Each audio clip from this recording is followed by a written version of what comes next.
Ecclésiaste. Il a essayé tout ce qu'il y a.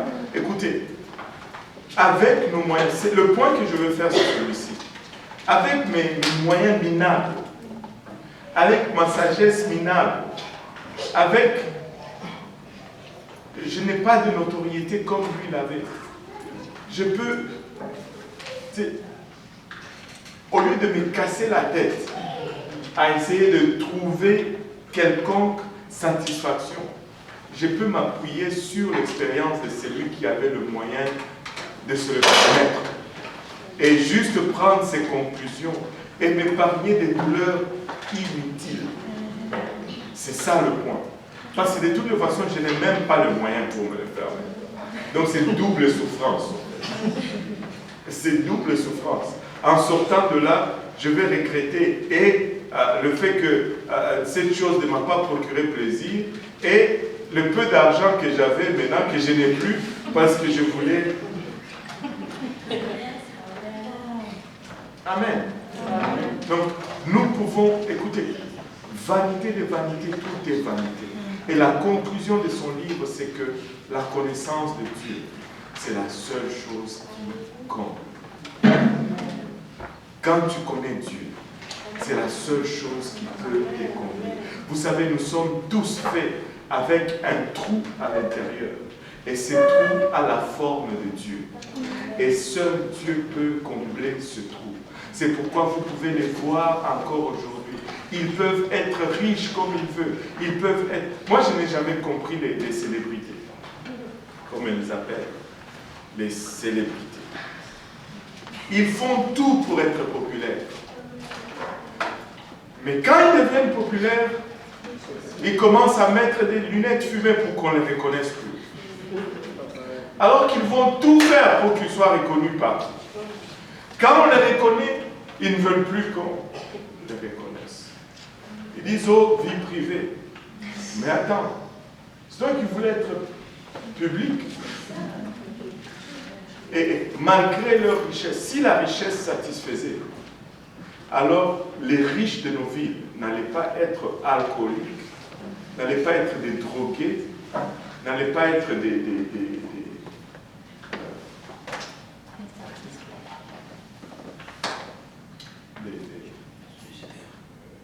des suicidaires, des gens qui courent après les femmes. Tout.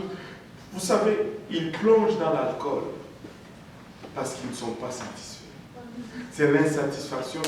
J'ai travaillé une fois avec un Chinois dans une compagnie Eschelbrand et j'ai oublié son nom. J'ai travaillé sur lui. Je l'ai invité. Il est venu une fois à l'église, mais ça n'a pas pogné. Il était toujours stressé à cause des finances. Beaucoup stressé. Je lui dis, un jour on parlait, il dit, si seulement j'avais $1 million, il allait jouer au loto, mais il perdait encore plus d'argent avec la loterie qu'il a gagné. Il dit, si seulement j'avais $1 million, je serais content, tous les problèmes, j'ai dit, non, tu ne serais pas content. Tu aurais encore plus de problèmes. Il dit, mais comment ça? Comment est-ce que tu peux dire cela? J'ai dit, est-ce que tu connais Michael Jackson? Il dit oui. Est-ce que tu penses qu'il a plus qu'$1 million? Il dit oui. Est-ce que tu penses qu'il a plus ou moins de problèmes que toi? Oh là là, il a plus de problèmes que moi. Bon, alors, c'est quoi ton point? Plus, il avait l'argent, mais il avait plus de problèmes que moi et lui. Le problème, ce n'est pas l'argent. La connaissance de Dieu, c'est le problème. Connaître Dieu, c'est le problème. Maintenant, celui qui est sage, la question de tout à l'heure, comment est-ce que sa sagesse ne lui a pas dit plusieurs fois, c'est pas bon?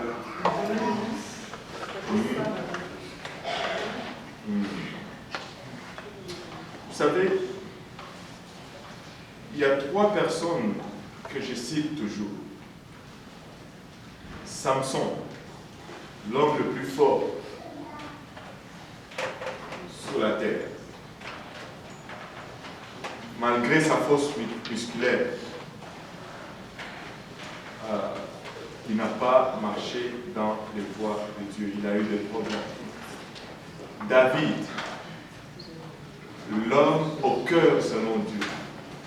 Le cœur n'a pas été suffisant non plus pour marcher dans les voies de Dieu. Salomon, l'homme le plus sage au monde, sa sagesse n'a pas été suffisante pour marcher dans les voies de Dieu. Écoutez,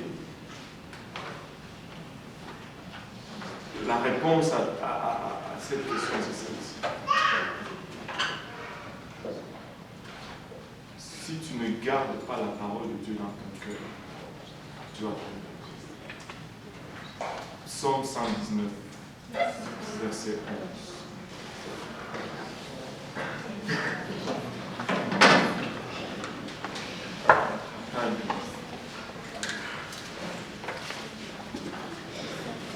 Oui, vas-y, tu casses.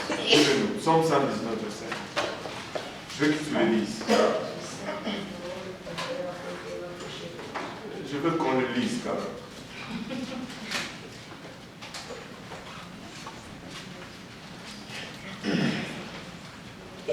Psaume 119, verset 11. Ça dit, je sers ta parole dans mon cœur afin de ne pas pécher contre toi. Je serre ta parole dans mon cœur afin de ne pas pécher contre toi. Et écoutez, la parole de Dieu était très simple pour le roi. Vous savez, j'avais commencé à parler d'influence tout à l'heure et je suis revenu, j'ai dit qu'on va revenir à cela. Salomon, son père, c'était qui? David. David était son père. Son père était roi. Quand tu lis le livre de Deutéronome, il y a une petite loi, quelque part, au milieu de nulle part, qui semble insignifiante et qui nous démontre que Dieu sait toutes choses. Il dit, quand ce peuple va entrer dans la terre promise et qu'ils vont vouloir me mettre de côté et qu'ils vont vouloir se choisir un roi, tu leur diras ceci, alors qu'ils étaient encore dans le désert. Est-ce qu'il y a quelqu'un qui a déjà lu ce passage-là? Ouais. Tu leur diras ceci, que le roi ne devra pas s'accumuler des chevaux et des femmes. Des chevaux et des femmes. Maintenant, quand tu étudies la vie de David, je suis sûr que David était au courant de cette loi-là. Mais il a regardé cette loi et il a dit, ah bon, ok, c'est bon, mais je ne veux pas abuser de ces choses. David, il avait quoi? 8 femmes? Non, officiellement, si on ne peut pas compter les concubines. À peu près, je ne sais pas, 8 femmes? Hein? À peu près, je ne sais pas.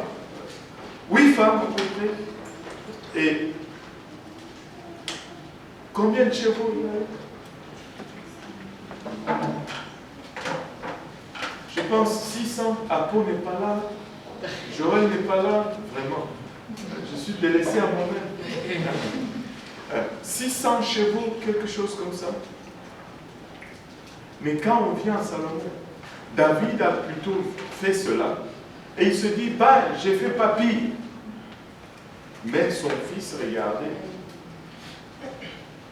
quand son fils arrive, il a eu combien de chevaux? 2000. Combien de femmes? Donc, écoutez, ça c'est une tendance que nous allons toujours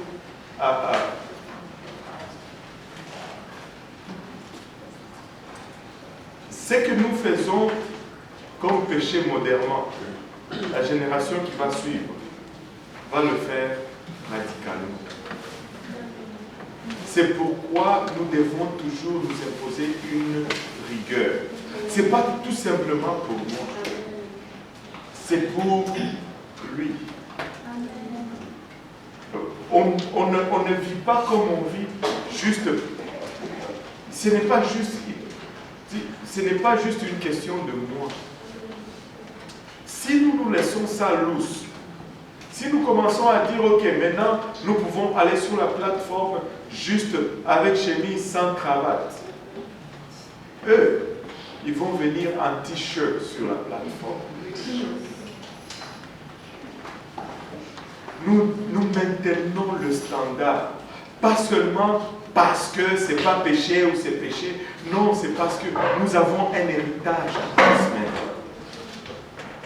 Nous avons un héritage à transmettre. Nous avons une génération qui vient en arrière de nous et très souvent, on va faire pire que ce que... C'est pourquoi nous nous imposons une vie stricte, parce que nous aimons nos enfants. Nous les aimons. C'est pourquoi nous vivons comme nous vivons. C'est pourquoi nous vivons à 100 à l'heure pour Dieu. Nous voulons être radicaux pour le Seigneur. Vous n'allez peut-être pas aimer cela, mais laissez-moi vous dire que le monde est radicalement dans le mal. Et si tu n'es pas radical pour Dieu, tu ne vas pas faire face à la musique. Tu ne vas pas faire face à la musique. Ce n'est plus des petits péchés là à l'extérieur. Tu sais, dans l'ancien temps, les problèmes dans l'école, c'était la gomme. Mâcher de la gomme, c'était ça le problème dans l'école. Les casquettes, c'était ça le problème, les crises de l'école. Quand on te prenait en train de mâcher la gomme dans l'école, on te faisait mettre ta gomme sur ton nez pour toute la journée. C'était ça leur problème. Mais aujourd'hui, nos problèmes, c'est les grossesses prématurées, c'est la drogue, c'est les armes,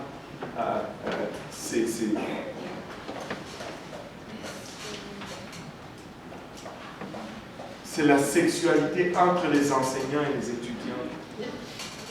Et parce qu'une génération a baissé les bras. Parce que nous nous sommes dit, ok, c'est correct. On va pouvoir s'en sortir. Oui, peut-être eux, ils ont pu s'en sortir. Mais aujourd'hui, on n'a même plus le droit d'amener la Bible à l'école.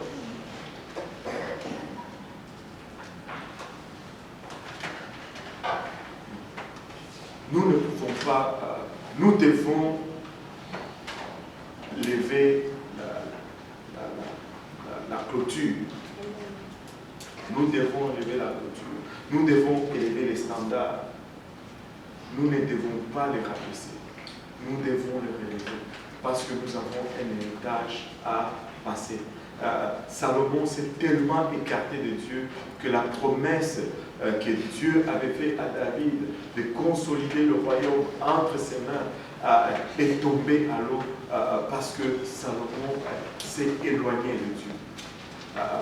Maintenant, à sa mort, oui, son fils est monté sur le trône, mais le royaume n'est plus resté unique. Le royaume a été divisé. Parce que quelqu'un n'a pas marché dans les voies de Dieu. On peut tourner la page.